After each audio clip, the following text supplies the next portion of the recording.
Como a gente tinha mostrado agora há pouco, a gente volta a falar do caso da médica veterinária que infelizmente morreu por conta da doença de RAF. A gente está agora ao vivo, pela internet, com o engenheiro de pesca e biomédico Emerson Soares. Ele vai explicar para a gente realmente essa questão, essa preocupação das pessoas em consumir pescado, já que a gente está aí já muito próximo da Semana Santa. Será que esse exemplo aí pode gerar uma preocupação maior? Qual é o cuidado que a gente pode tomar em relação a essa doença especificamente, já que não dá para a gente identificar só olhando pelo peixe, ou dá? Boa noite.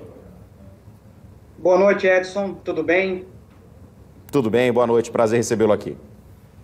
Prazer é todo meu. Obrigado pelo convite.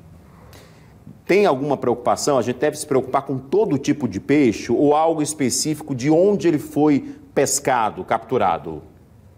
Edson, essa enfermidade, é bom a gente ressaltar que ela não é comum, né? Esses casos, já tiveram alguns casos no mundo, a gente tem essa palitoxina, ou na verdade eu não queria nem classificar como uma palitoxina, mas sim como uma biotoxina, porque as biotoxinas é um conjunto de toxinas que existem em algumas bactérias, algumas microalgas e macroalgas, e alguns corais. Então, o que acontece? Tem uma série de enfermidades, de bactérias e também de outros organismos que podem desencadear essas toxinas. Então, mais ou menos, existe mais de 10 toxinas dessas que são prejudiciais. Nós temos, então, entre essas toxinas, a palitoxina, que é a possível causa do que ocorreu com a médica lá de Recife.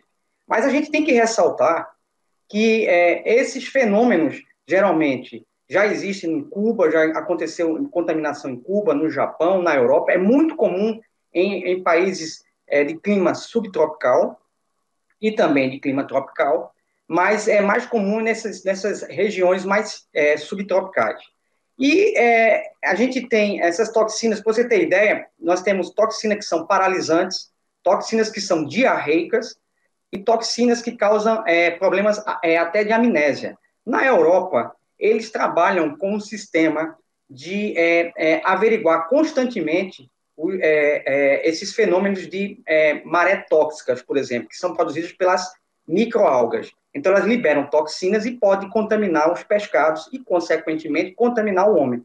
Infelizmente, aqui no Brasil, nós não temos um controle de monitoramento desses problemas de toxina.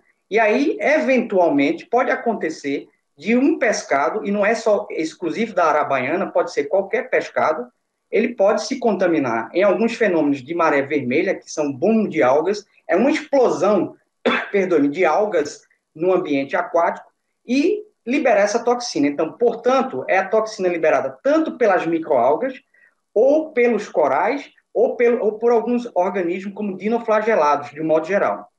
E existe uma série de biotoxinas, entre elas a palitoxina, que causa esses problemas como dores abdominais, náuseas, vômitos, atinge principalmente o sistema muscular e as células do sistema muscular, causando, inclusive, um aumento de algumas enzimas que faz com que o nosso organismo ele pare totalmente. Então, mexe com a questão muscular e com o sistema nervoso também. Professor, e aí foi ótima a sua explicação, porque a gente reforça que é algo raro. Então, assim, não quer dizer que todo peixe que você vai comer, você tem risco, por exemplo, de ter essa doença, de ter complicações como essa. Depende exatamente de onde foi pescado, se houve, na verdade, essa influência dessa relação com as algas, né, como o senhor explicou. Agora, a pergunta que fica é o seguinte, esse tipo de toxina, ele pode ser eliminado ao, por exemplo, se cozinhar um peixe? Ele é mais fácil de ser absorvido pelo ser humano se, por exemplo, o peixe for cru, em algum tipo enfim, sushi, por exemplo, que a gente sabe que o peixe é cru, ou se o peixe for cozinhado ou frito, diminui esse risco?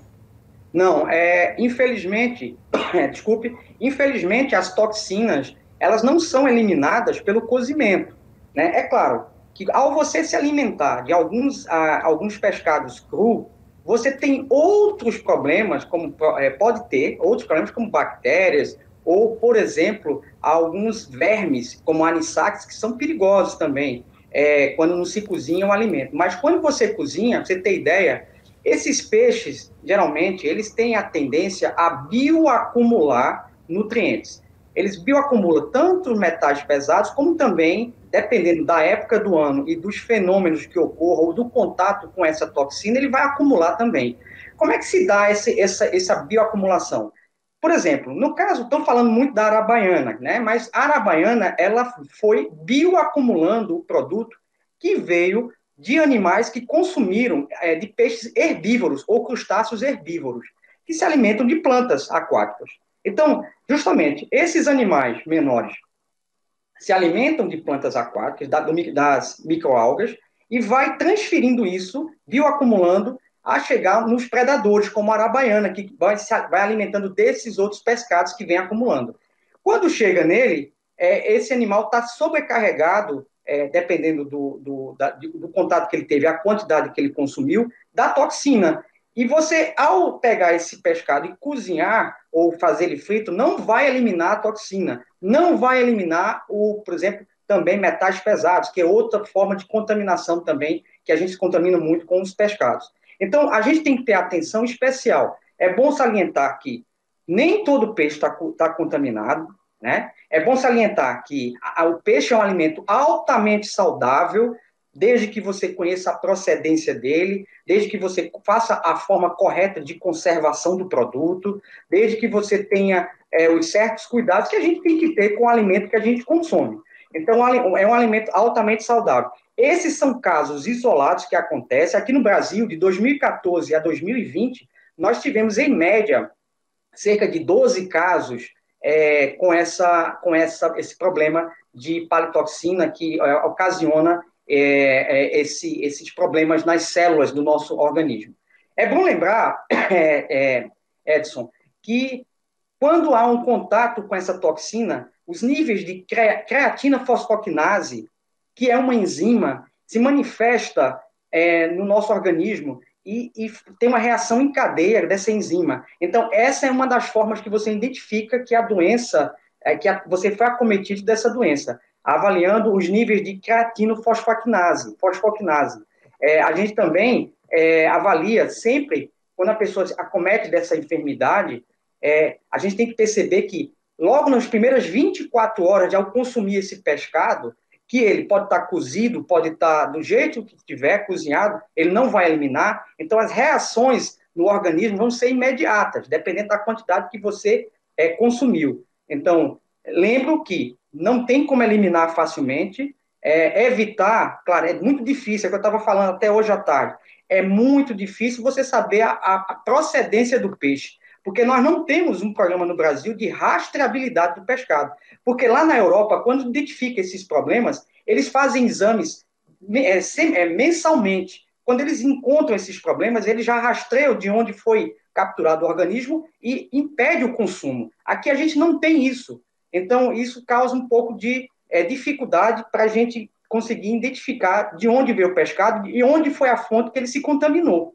Mas a gente tem que ter alguns cuidados e, entre os cuidados, claro, fazer o cozimento do pescado é importante, claro, você vai eliminar uma série de micro-organismos, mas no caso da toxina e dos metais pesados, por exemplo, você não consegue eliminar pelo simples cozimento. Esses são alguns detalhes, mas eu vou fazer mais alguma consideração. Então, ao consumir esse produto, imediatamente as reações no nosso organismo é em 24 horas. Em um dia você já tem os sintomas. Esses sintomas são vários, desde a distrofia muscular, desde o problema de falência renal aguda, dependendo, claro, do quantitativo acumulado no pescado, né? Lembre-se que ele é bioacumulador. E aí você identifica isso, faz logo a observação pelos níveis de a parte da enzima que falei, da fosfoquinase, né? Creatinofosfoquinase é uma forma de identificar como está essa contaminação, além de entender os problemas também na questão renal. Então, é o acompanhamento renal, porque você vai tendo falência dos órgãos, dependendo da quantidade, e isso vai atingir o sistema nervoso central, como também o sistema muscular. Perfeito, professor. Muito obrigado pela sua participação. Acho que, de certa forma, tranquiliza um pouco mais as pessoas que gostam, né, de seguir a tradição, de comer peixes realmente agora nesse momento. O ideal é que você tente, pelo menos, descobrir onde foi, né, aquele peixe, de onde ele vem, e também ter esses cuidados e atenção também, de repente, qualquer sintoma, já procurar atendimento médico, porque, claro, quanto mais cedo chegar no atendimento, mais possível acontecer uma recuperação, né, professor? Obrigado, viu? Com certeza, Edson. Muito obrigado. Qualquer coisa, é bom a gente sempre esclarecer que tem muita fake news também. O pescado geralmente é saudável. Você tendo a condição de entender de onde está vindo esse pescado, ter os cuidados normais ao consumi-lo, fazer o cozimento correto, isso elimina uma série de problemas. Mas, infelizmente, no caso dessa toxina, que lembro, são fatos, não é comum, né? Como eu te disse, são 12 casos no Brasil em 6 anos.